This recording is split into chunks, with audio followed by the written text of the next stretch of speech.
Hi there, in today's video I'm gonna show you how to get a Snapchat public profile. First, what you need to do is to go on our profile page, then select the right upper button settings. After that, scroll down and go on who can and make sure that the third section are with everyone. Contact me everyone, send me notifications everyone, and view my story everyone. After that, go on your browser and type for a Snapchat Business Manager.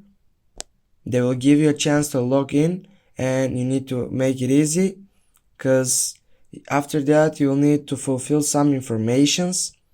First, you need to go on business upper side, go down, scroll down, and go on public profiles. Then they will give you a chance for literally becoming a member of that, but it's all free.